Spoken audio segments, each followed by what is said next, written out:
Hello nice people! Welcome to my channel, Mommy Iza and Iza Vlog. For today's video guys, itutur ko kayo sa aming public market.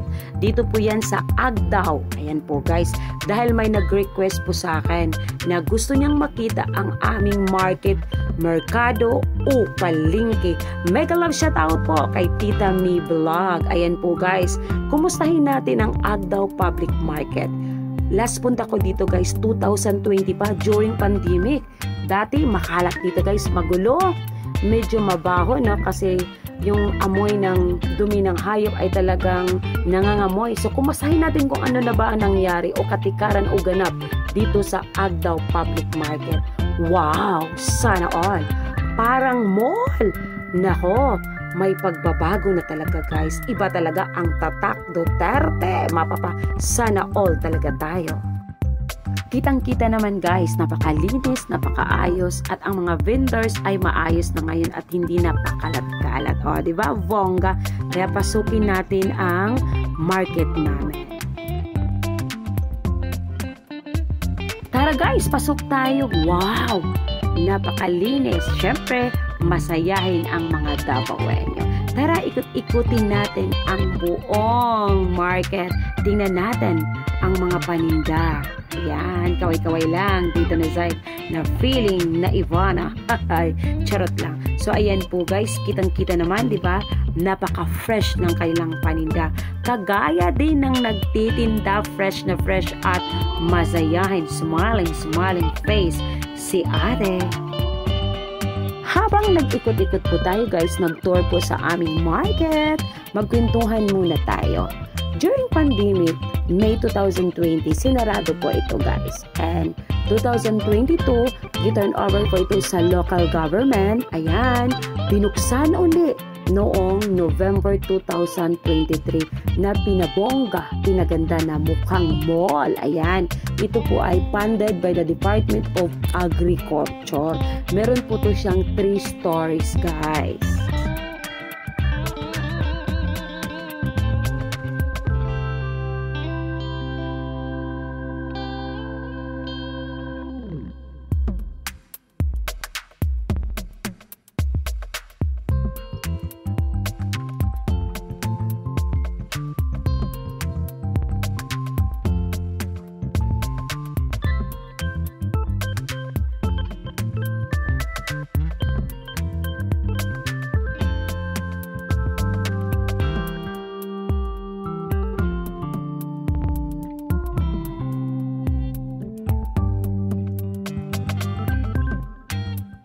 Sa first story, syempre makikita natin yung mga isda, manok, karne, mga gulay at iba pa. Ayan, kaway-kaway na si Busing. Yan po ang mga nagtitinda ng mga gulay, lamas at iba pa. Wow, napakalaki naman yan. Laki ng isda, napaka-fresh. Ayan po, sarap. Fresh na fresh ang mga paninda ni Kuya at ni Ate. Sana all.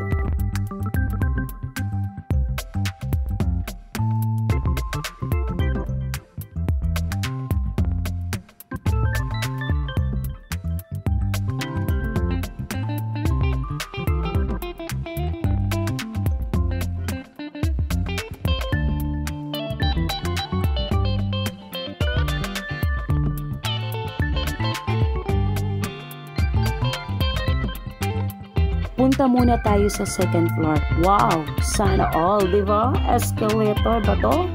Oh, ang ganda. Sa SM ko lang to nakikita ng ganitong style na escalator. So, ayan po guys, ito po yung second floor. Sa second floor naman, dito po makikita ang mga dry goods. Kaso lang, marami pa talagang bakante kasi nga, kakabukas lang. So, ayan, baba muna kami guys kasi medyo matakotin ako. Hindi na kami pumunta sa third floor. Ang third floor naman ay rentable area. So, pwede siyang maging commercial area, kagaya ng mga office o ano pa ba. Ayan po guys. So, ayan, ikot-ikot muna tayo dito sa first floor. Ayan. Titingin-tingin kung anong dapat matingin. Kung anong dapat mabili po guys. So, ayan, lakad-lakad na, ikot-ikot kasama ang aking palangga na si Dudong Isa.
Nagutom si Dudong kaya kain muna kami dito na side. Wow! Pati ang street food, napakalinis, napaka-yummy. Kaya kain muna kami guys. Thank you so much sa iyong suporta. At pwede kayong mag-request no, kung anong i-vlog ko sa susunod kong vlog. Basta dito lang sa Davao City. Kaya bye-bye muna guys. Ciao!